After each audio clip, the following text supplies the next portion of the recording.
तो चलिए शुरू करते हैं आज की अनबॉक्सिंग Xiaomi 12 Pro 5G की, जो कि होने वाली है बहुत आराम से। और इस आराम में आप भी आराम लें और इस वीडियो का आनंद लें। इसके लिए मैं आपसे रिक्वेस्ट करूंगा, सब्सक्राइब बटन दबा दें, जिससे कि आप पूरे आराम से पूरे वीडियो भर एंजॉय कर सकें, एंटरटेनमेंट के साथ इस रिव्यू को देख सकें। तो चलिए शुरू कर देते हैं। तो ये तो आता है बॉक्स। अब बॉक्स के ऊपर बहुत सारी चीज़ें लिखी हुई हैं। अगर मैं पढ़ने लग जाऊंगा तो 10-15 मिनट ऐसे ही चले जाएंगे, जो कि मैं चाहता नहीं हूँ कि आपके 10-15 मिनट जाएं। इसमें मेन चीज़ें जो हैं वो मैं बता देता हूँ। यहाँ पर कुछ अवार्ड्स लिख रखे हैं इन्होंने, जिसमें से एक है नंबर 1 क्वालिटी स्मार्टफोन ब्रांड, जो कि आज की डेट में सारी ब्रांड नंबर 1 क्वालिटी ब्रांड हैं। India's most trusted smartphone brand वो भी है। ISO 9001 14001 9001 तो पता है मुझे, बट 14001 क्या होता है ये मुझे रिसर्च करके पता करना पड़ेगा, और अगले वीडियो में शायद मैं आपको बता सकूं। लेकिन ये इनकी खासियत है Xiaomi ब्रांड की। नाउ Xiaomi 12 Pro पे आ जाते हैं, तो इसकी खासियत यहाँ पर लिखी हुई है। फ़ोन के बारे में डेफिनेटली बात करेंगे, फ़ोन दिखाएंगे भी, उसकी पूरी टेस्टिंग करेंगे, पूरे वीडियो दिखाएंगे आपको क्या क्या उसमें आता है, क्या नहीं आता है, क्या कमियां हैं और क्या अच्छाइयां हैं उसकी, वो सारी चीज़ें बताएंगे। तो सबसे पहले पढ़ लेते हैं इसको। इसमें कोई गिमिक नहीं किया है। सबसे अच्छी बात जो मुझे लगी, कोई गिमिक नहीं किया है।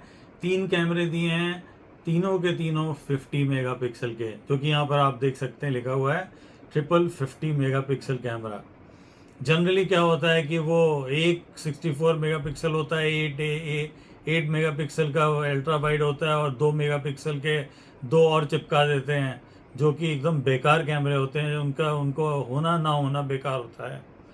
उसके बाद इसमें लिखा हुआ है कि जो इसमें डिस्प्ले यूज़ हुई है वो क्वाड HD प्लस डिस्प्ले है।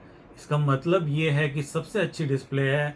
1500 निट की ब्राइटनेस है, जो कि एक मामले में अगर आप कंपेयर करें तो पिछले साल के 21 नोट नहीं, S21 की जो पीक ब्राइटनेस थी वो पीक ब्राइटनेस है। प्लस LTPO डिस्प्ले है। LTPO का डिस्प्ले का मतलब ये होता है कि ये अपना रिफ्रेश रेट 1 से लेकर के 120 के बीच में चेंज कर सकता है, और वो क्वालिटी इसमें है। तो इससे क्या होता है कि बैटरी सेविंग होती है। अगर आप स्क्रॉल बहुत फास्ट नहीं कर रहे हैं तो आपको 120 हर्ट्ज का रिफ्रेश रेट नहीं चाहिए। रिफ्रेश रेट का मतलब क्या होता है, स्क्रीन पे जो भी चीज़ है वो जल्दी जल्दी रिफ्रेश हो। तो अगर आप बहुत सारे कंटेंट एक साथ स्क्रॉल कर रहे हैं तो नई नई चीज़ें आती हैं, तो उसके लिए आपको रिफ्रेश रेट चाहिए होता है। तो 120 हर्ट्ज का रिफ्रेश रेट है, आपको मिलेगा भी। लेकिन जब ज़रूरत नहीं है तो आप 60 पे रहिए, 30 पे रहिए, 15 पे रहिए, 10 पे रहिए या 1 पे रहिए। इससे आपकी बैटरी भी बचेगी और आपकी ओवरऑल एक्सपीरियंस भी बढ़ेगा।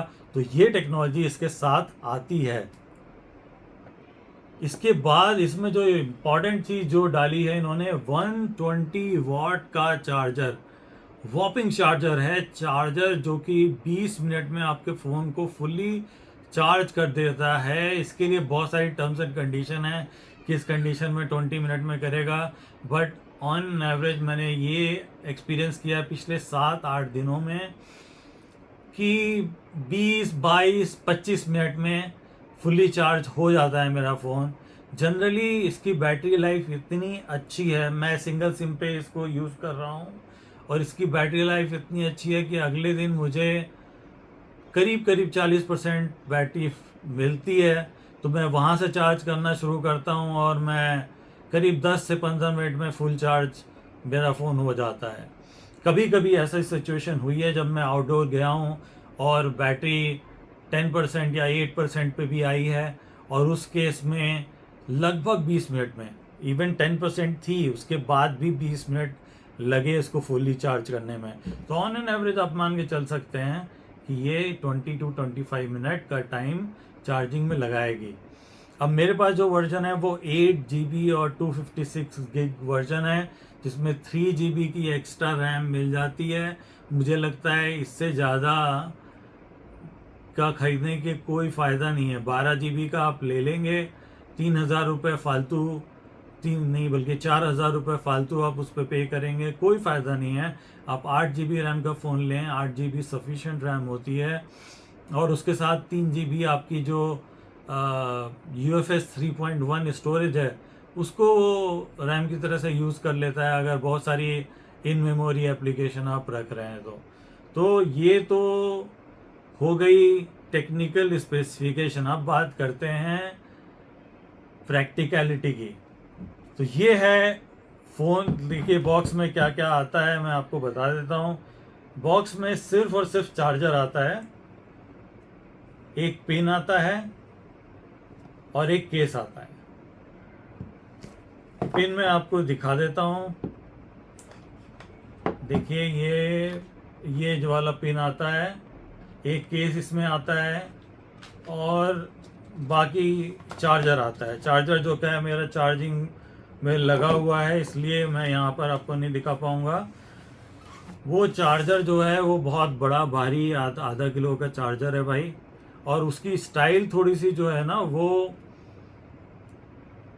टेबल शेप की दे रखी है। वो अजीब सी शेप है, उसको अगर फ्लैट रखते तो ज़्यादा अच्छा होता, but nevertheless it is there. Now case की जहाँ तक बात है, ये है वो केस जो इसके साथ में आता है। अब ये केस येलो पड़ेगा या नहीं पड़ेगा ये कुछ दिनों में पता चलेगा। हल्का येलोइश तो मैं अभी से देख सकता हूँ इसमें, तो ये येलो तो पड़ जाएगा। तो आपको एक नया केस लेना पड़ेगा अगर आप इसकी सुरक्षा करना चाहते हैं। और ये फ़ोन बड़ा ही डेलिकेटेड है।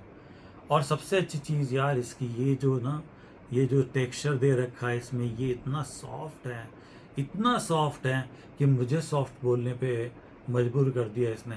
मतलब इतना मज़ेदार है, इसको आप केस लगाने की ज़रूरत नहीं है। लेकिन क्या करें, मतलब आप इतने महंगा फ़ोन अगर आप ले रहे हैं, 53,000 रुपीज़ का फ़ोन ले रहे हैं, तो आप चाहेंगे कि उसको संभाल कर रखें। अब इसमें मेरी एक शिकायत है Xiaomi से कि भाई US और UK वेरिएंट में उन्होंने यहाँ पर फिल्म लगा के दी है। फिल्म मतलब इसके ऊपर एक स्क्रीन प्रोटेक्टर लगा के दिया है, बट इंडिया में वो काम नहीं किया है। इंडिया में क्यों नहीं दिया भाई, मुझे समझ में नहीं आया। वीवो कर रही है, वीवो दे रही है, ओप्पो दे रहा है, तो ये इन्होंने क्यों नहीं किया, ये मुझे समझ में नहीं आया। इसके बाद इसके डिस्प्ले की बात करते हैं।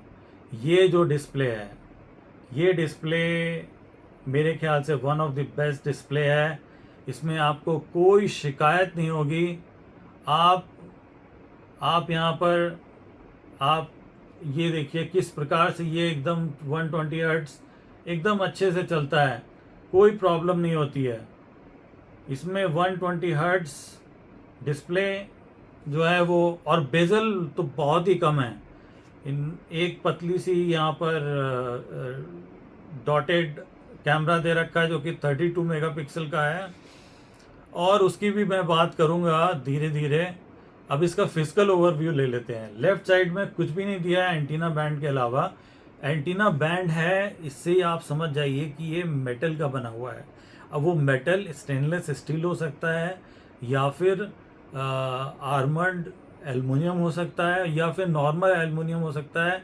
एल्युमिनियम 6000 हो सकता है, एल्युमिनियम 7000 हो सकता है, लेकिन है मेटल।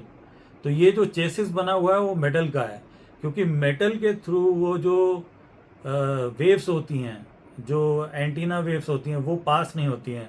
इसलिए यहाँ पर इनको एंटीना यहाँ पर एंटीना बैंड देने पड़ते हैं, और जो कि यहाँ पर क्लियरली दिख रहे हैं। 1 2 3 4 5 6 7 एंटीना बैंड इन्होंने यहाँ पर इसमें दे रखे हैं। 6 हैं आई थिंक, 2 इधर 2 इधर 2 इधर और 2 इधर, तो 7 बैंड दे रखे हैं। 2 2 2 2 2 और 1, 7 एंटीना बैंड दे रखे हैं। 7 एंटीना बैंड का मतलब है आपका रिसेप्शन बहुत अच्छा होने वाला है। मैंने इस पर बहुत सारी कॉल ली हैं, ऑलमोस्ट कुछ घंटों की कॉल लिए हैं कंटिन्यूसली, हीट नहीं होता है सबसे बड़ी चीज़। और ये एक सबसे बड़ा मैंने जो सारे रिव्यूअर्स का रिव्यू देखा था including all big big shots, heating की इशू बता रहे थे। मुझे लगता है ये जो लेटेस्ट अपडेट आया है इसमें, इसके बाद से हीटिंग इशू इसकी ख़त्म हो चुकी है, ऑलमोस्ट ना के बराबर है। बहुत ही माइनर हीटिंग मुझे यहाँ पर मिली जबकि मैं 4K वीडियो शूट कर रहा था। उसके अलावा हीटिंग मुझे ज़्यादा यहाँ पर दिखी नहीं। वार्म टू टच होता है ये फ़ोन, लेकिन उससे ज़्यादा कुछ नहीं होता है। तो ये तो बात हो गई फिजिकल ओवरव्यू और डिस्प्ले की। अब बात करते हैं कैमरे की। तो देखिए भाई, कैमरा इसका बहुत ही लाजवाब है। मैं ये कहूँगा कि कैमरे में इन्होंने बहुत अच्छा काम किया है। सिर्फ कैमरा ही नहीं डाला है बल्कि पोस्ट प्रोसेसिंग भी बहुत अच्छी है। मैं आपको कुछ फ़ोटो दिखाता हूँ जो कि मैंने अपने यहीं विंडो से लिए हैं, और बहुत ही हार्श लाइटिंग है इस समय। आप अगर विंडो पे देखें तो यहाँ पर हार्श लाइटिंग आपको दिखाई देगी। इस हार्श लाइटिंग में भी बहुत ही क्रिस्प और क्रंची फ़ोटो लिए हैं इसने। मैं आपको फ़ोटो दिखाता हूँ। ये देखिए आप फ़ोटो, कितनी क्लैरिटी के साथ में विदाउट नॉइज़ ये फ़ोटो आई है। अगर इसको मैं जूम करके दिखाऊं तो आप देख सकते हैं इसके पेड़ पौधे कितने प्यारे दिख रहे हैं, colourful plus without any distortion. और आप इसके साथ में इसका जो स्काई है आप वो देख सकते हैं, स्काई किस तरीके से आया है। तो HDR भी इसका बहुत अच्छा काम कर रहा है। ये बात मैं कहूँगा कि ये बहुत अच्छा काम किया है कि Xiaomi के फ़ोन के साथ में यही प्रॉब्लम होती थी कि post processing of the image was not good, but here again you see the colors are popping out and the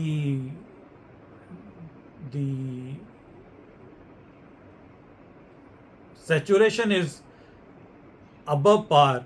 I would say this is excellent photograph in the harsh lighting condition against the sun. यहाँ पर आप अगर देखो तो थोड़ी सी noise आ गई है। अब ये शायद मेरा हाथ हिल गया उस वजह से आई, या फिर इसकी पोस्ट प्रोसेसिंग है, ये थोड़ा बहुत है। तो इनकन्सिस्टेंसी कहीं ना कहीं है, बट ये बहुत कम हुई है। मैं तो इस कैमरे से काफ़ी खुश हूँ। मुझे लगता है कि इस कैमरे को मुझे 8 आउट ऑफ 10 तो देना चाहिए। ये तो मेरा हो गया बैक कैमरे का। और इसमें तीनों फोकल लेंथ पे कलर शिफ्ट नहीं होता है। सबसे अच्छी बात यह है कि आप 50 मेगापिक्सल का नॉर्मल लेंस यूज़ करते हैं, फिर अल्ट्रा वाइड यूज़ करते हैं, और फिर 2x जूम यूज़ करते हैं। तीनों में कलर शिफ्ट नहीं होता है क्योंकि कैमरा सेम है। ये बात समझने वाली है। और उसमें कलर शिफ्ट नहीं होता है तो जो फोटोग्राफ्स निकल के आती हैं वो बहुत ही लाजवाब और शानदार आती हैं। तो ये तो हो गई कैमरा का रिव्यू। कैमरा मेरे ख्याल से ऑन पार है और इसकी कोई शिकायत नहीं होनी चाहिए। नाउ नाइटोग्राफी पे आते हैं। नाइट में ये थोड़ा स्ट्रगल करता हुआ मुझे दिखा है। नाइट में इनकंसिस्टेंट है। बहुत अच्छी फ़ोटो भी ली है इसने, और कई बार शटर लैग की वजह से क्योंकि जब आप नाइट में फ़ोटोग्राफी लेते हो तो पोस्ट प्रोसेसिंग काफ़ी होती है। तो जब आप क्लिक करते हो फ़ोटो लेते हुए तो वो थोड़ी सी प्रोसेसिंग करता है और सारे AI के थ्रू सारे ऑब्जेक्ट्स को हाईलाइट करने की कोशिश करता है, और उसमें कहीं ना कहीं इनकन्सिस्टेंसी है। तो वहाँ पर थोड़ा सा प्रॉब्लम है। Otherwise I would say it is 7 और 8 आउट ऑफ 10 द कैमरा।